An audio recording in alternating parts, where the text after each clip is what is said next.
But in another case of potentially dodgy spending, it's been heard at a special tribunal in Cape Town. This time, it's the controversial 40 million rand razor wire border erected between South Africa and Zimbabwe. Well, last year, the Special Investigating Authority applied to freeze the fence's service provider and have the contentious deal declared invalid. Lindsay Dentlinger is on the case for us. Lindsay, thank you for following this for us. The experts have said that the fence was poorly built, but to have an internationally designed fence that would have measured up to international standards, it would have cost at least 300 million, and much more planning would have been required.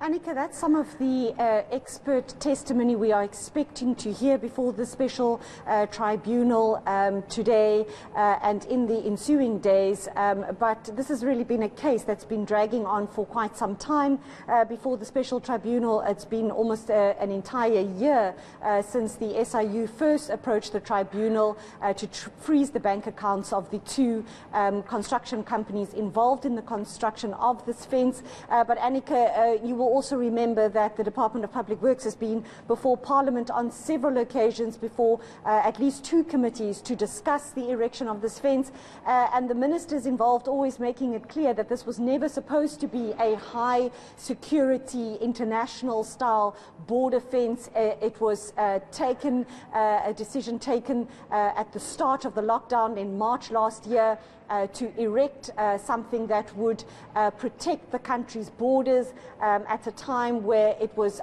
unclear and unsure what impact the COVID-19 pandemic would have, and to stop the free movement of people between Zimbabwe and South Africa. Obviously, as you've pointed out, this fence didn't prove to be effective even for this purpose, let alone a tight internationally type border fence. And last parliamentarians paid more than one visit, I should add, to this borderline. They had found that there'd been over 100 breaches of this fence that has jokingly been termed the washing line.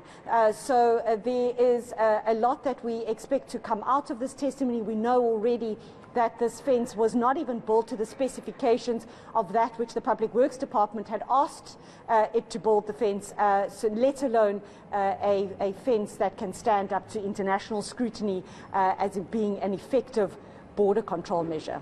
Lindsay, how much money was spent on the erection of the washing line? So the budget that was put before, certainly what we've heard in documents before Parliament, was somewhere between 37 and 40 million rand. And we'd also heard up until now testimony that that was about 17 million rand more than what it is actually worth. And we know that at least 21 million or thereabouts was paid to the construction companies involved in erecting the fence. And this is really why the SIU approached the special tribunal in the first place, to try to freeze their bank account and to recoup some of that money. And by agreement, the companies agreed to pay any amount of money the SIU wanted them to pay back.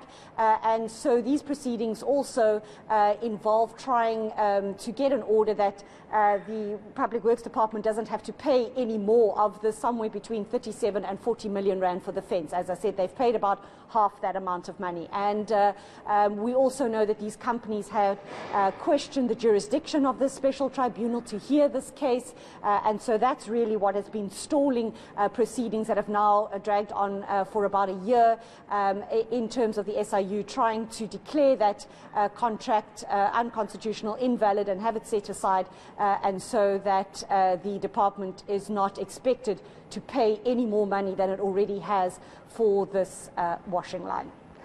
All right, thank you so much there. Lindsay Dentlinger covering that tribunal for us on the Beitbridge border fence that really is substandard.